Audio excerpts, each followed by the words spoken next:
നമസ്തേ. കേരളത്തിൽ മുഴക്കിയ കൊലവിളി ബംഗ്ലാദേശിൽ പ്രാവർത്തികമാക്കിയ ആഗോള ഇസ്ലാമിക ഭീകരവാദ സംഘടന. നാളെ കേരളം ഉൾപ്പെടെ ലോകത്തിന്റെ ഏതൊരു ഭാഗത്തും സംഭവിക്കാവുന്ന വിധം ഇസ്ലാമിക ഭീകരത ലോക ഭീഷണിയാകുന്നു. കേരളത്തിൽ ഇന്ത്യൻ യൂണിയൻ മുസ്ലിം ലീഗിന് സിന്ദാബാദ് വിളിച്ചുകൊണ്ട് മലബാർ തെരുവിൽ നടത്തിയ ഒരു ജാഥ ഓർമ്മയുണ്ടോ? അമ്പലനടയിൽ കെട്ടിത്തൂക്കി പച്ചക്കിട്ട് കത്തിക്കും. അതെ, അതിപ്പോൾ ബംഗ്ലാദേശിൽ തുടക്കം കുറിച്ചു കഴിഞ്ഞു. ബംഗ്ലാദേശിൽ ദീപു ചന്ദ്രദാസ് എന്ന ഹിന്ദു മതവിശ്വാസിയെ ഇസ്ലാമിക ആൾക്കൂട്ടം വിചാരണ ചെയ്ത് ചുട്ടുകൊല്ലുമ്പോൾ ലോകം നിശബ്ദമാണ്. ഇസ്ലാമിക ഭീകരതയെ താലോലിക്കുന്ന ഐക്യരാഷ്ട്രസഭയോ സമാധാന നോബൽ സമ്മാനത്തിനു വേണ്ടി പ്രവർത്തിക്കുന്ന ആഗോള ഭീകരരുടെ എച്ചിൽ നക്കികളായ മാന്യന്മാരും ബംഗ്ലാദേശിലെ ഹൈന്ദവർക്ക് നേരെ നടക്കുന്ന മനുഷ്യവേട്ടകളെ കാണുന്നില്ല. ഇത്തരം മുദ്രാവാക്യങ്ങൾ കേരളത്തിൽ രചിക്കപ്പെടുന്നതല്ല. ഇതെല്ലാം ആഗോള ഇസ്ലാമിക ഭീകര സംഘടനകളുടെ വധഭീഷണി മുദ്രാവാക്യങ്ങളാണ്.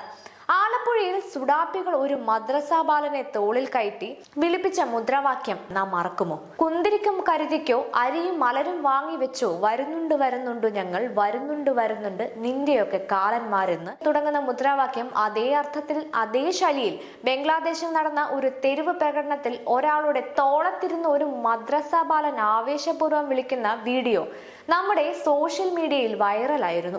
കാഫറുകളുടെ ആൾക്കൂട്ടത്തിലേക്ക് ട്രക്ക് ഓടിച്ചു കയറ്റി എല്ലാവരെയും കൊല്ലണം, നമുക്കില്ലേ ഡോക്ടർമാരും നഴ്സുമാരും, മരുന്നിനും ഭക്ഷണത്തിലും എന്തുകൊണ്ട് വിഷം ചേർത്ത് കൊടുത്തൂടാ?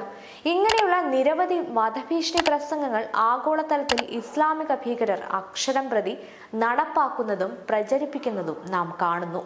ഗാസയിലെ ഇസ്ലാമിക ഭീകരർക്കെതിരെ ഇസ്രയേൽ നടത്തിയ പടനീക്കത്തെ എതിർത്തവർ ബംഗ്ലാദേശിയും കൽക്കത്തയും പാകിസ്ഥാനും കാണുന്നില്ല.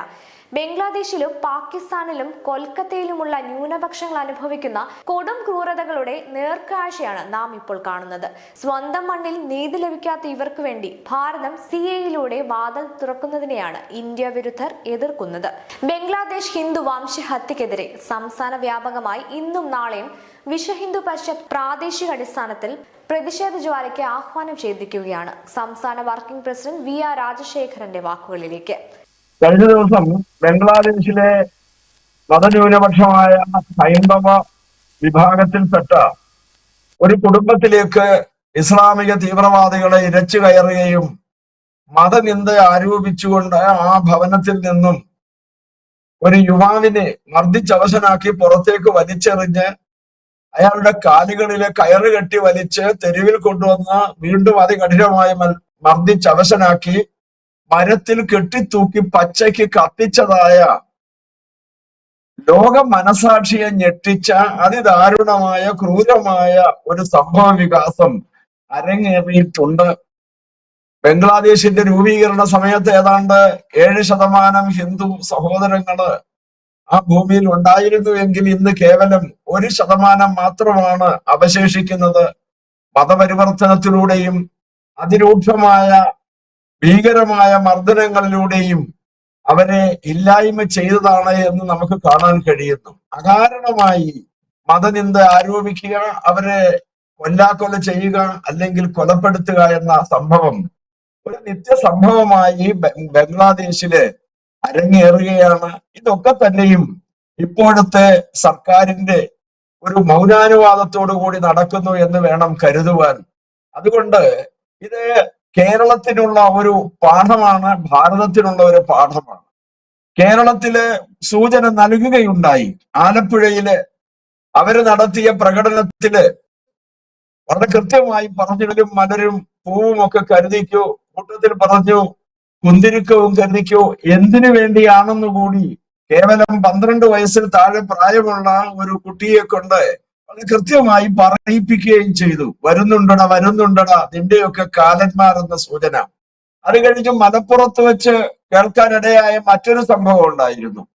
നിന്നെയൊക്കെ പച്ചയ്ക്ക് കെട്ടിത്തൂക്കി കത്തിക്കും എന്ന ഒരു പരാമർശം ഉണ്ടായി. മറ്റൊരു ദിക്കിൽ പറയുകയുണ്ടായി, രാമായണം വായിക്കാൻ പോലും നിന്നെയൊന്നും അനുവദിക്കുകയില്ല എന്നുള്ള ഭീഷണി.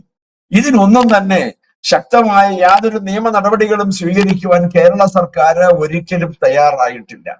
ഈ ഒരു സാഹചര്യത്തില് ഈ സംഭവത്തെ അങ്ങേയറ്റം അപലപിക്കുകയും പ്രതിഷേധിക്കുകയും കേരളത്തിലെ നല്ല ഭാരതത്തിലെ മുഴുവൻ ഹൈന്ദവ സമാജവും ഒറ്റക്കെട്ടായി നിന്ന് പ്രതിഷേധിക്കുന്നു. പ്രതിരോധിക്കുന്നു. അതിന്റെ ഭാഗമായിട്ട് ജനശ്രദ്ധ ഈ വിഷയം കൊണ്ടുവരുന്നതിന് വേണ്ടിയിട്ട് ഇന്നും നാളെയുമായി കേരളത്തിലെ മാത്രമല്ല ഭാരതത്തിലെ ആകമാനമുള്ള ജില്ലകളില് അതിശക്തമായ പ്രതിഷേധ പൊതുയോഗങ്ങളും ധർണകളും ഒക്കെ നടത്തുവാൻ തീരുമാനിച്ചിരിക്കുകയാണ്. അതിന്റെ അടിസ്ഥാനത്തില് കേരളത്തിലെ ഇന്നും നാളെയുമായി എല്ലാ സംഘടനാ ജില്ലകളിലും വിശ്വ ഹിന്ദു പരിഷത്തിന്റെ നേതൃത്വത്തില് അതിശക്തമായി ഈ വിഷയത്തില് പ്രതിഷേധിച്ചുകൊണ്ടുള്ള യോഗങ്ങളും ധർണകളും അതേപോലെ തന്നെ പ്രകടനങ്ങളും നടത്തുവാൻ വിശ്വ ഹിന്ദു പരിഷത്ത് തീരുമാനിച്ചിട്ടുണ്ട്. അതേപോലെ തന്നെ നാം ഒരു കാര്യം മനസ്സിലാക്കേണ്ടത്, ഈ അവസരത്തിൽ സൂചിപ്പിക്കേണ്ടത്, ഒരു യുദ്ധത്തിനുള്ള സൂചനയാണിതെന്ന നിലയില് ആ യുദ്ധം പ്രതീക്ഷിക്കുന്നതിന് മുൻപ് തന്നെ യുദ്ധത്തെ പ്രതിരോധിക്കുന്നതിന് വേണ്ടിയിട്ട് യുദ്ധത്തിനായി തയ്യാറെടുക്കുകയാണ് ഇന്ന് ഹിന്ദു സമാജം ചെയ്യേണ്ടത്. ഒരു കാരണവശാലും ഇത്തരത്തിൽ അകാരണമായി ഹിന്ദു സമാജത്തെ ഉന്മൂലനം ചെയ്യുവാനായി മതന്യൂനപക്ഷങ്ങൾ തയ്യാറാവുകയാണെങ്കിൽ, വിശിഷ്യ ഇസ്ലാമിക ജിഹാദികൾ തയ്യാറായാൽ അതിനെതിരെ കയ്യും കെട്ടി നിൽക്കുകയില്ല എന്ന് വളരെ വ്യക്തമാക്കുവാൻ ഈ അവസരം ഉപയോഗിക്കുകയാണ്. നമസ്കാരം. ഇനിയും എത്ര ദീപുമാർ ഇസ്ലാമിക ഭീകര തെരുവുകളിൽ ഇല്ലാതാകണം? മതത്തിന്റെ പേരിൽ ഒരാളെ വീട് കയറി ആക്രമിക്കുക, അയാളെ ആൾക്കൂട്ട വിചാരണ ചെയ്യുക, ശേഷം വീട്ടിൽ നിന്ന് വലിച്ചിറക്കി കാലിൽ കയറുകെട്ടി റോഡിലൂടെ വലിച്ചുകൊണ്ടുവന്ന നഗരമധ്യത്തിൽ എത്തിക്കുക, അവിടെ വെച്ച് മതത്തിന്റെ തക്ബീർ വിളിച്ച് ആവേശം കൊള്ളുക, ശേഷം 6-ാം നൂറ്റാണ്ടിലെ പോലെ മരത്തിൽ ആളെ കെട്ടിത്തൂക്കുക, എന്നിട്ട് തീ കൊളുത്തി അയാൾ പിടഞ്ഞു മരിക്കുന്നത് നോക്കി നിന്ന് ദൈവത്തിന് സ്തുതി വിളിക്കുക, ഈ പുണ്യപ്രവൃത്തി ചെയ്ത ഞങ്ങളെ സ്വർഗത്തിലെത്തിക്കാൻ പ്രാർത്ഥിക്കുക. ഇതാണ് ഇപ്പോൾ ദീപു ചന്ദ്രദാസ് എന്ന ബംഗ്ലാദേശിലെ ന്യൂനപക്ഷക്കാരനായ ഒരു പൗരന് സംഭവിച്ചതെന്ന്. എവിടെയൊക്കെ നിങ്ങൾ ന്യൂനപക്ഷമാവുന്നതോ അവിടെയെല്ലാം ഇത് ആവർത്തിക്കും എന്ന് 1400 വർഷത്തെ ചരിത്രമാണ് സ്വയം സാക്ഷ്യം പറയുന്നത്. ഇക്കൂട്ടരുടെ വോട്ടുകൾ നേടി നമ്മുടെ നാടിനെ ഛിന്ന ഭിന്നമാക്കാനുള്ള മത്സരത്തിലാണ് ഭാരതത്തിലെ രാജ്യവിരുദ്ധ രാഷ്ട്രീയ സംഘടനകൾ. ഭയമല്ല വേണ്ടത്, ജാഗ്രതയാണ്, കരുതലാണ്.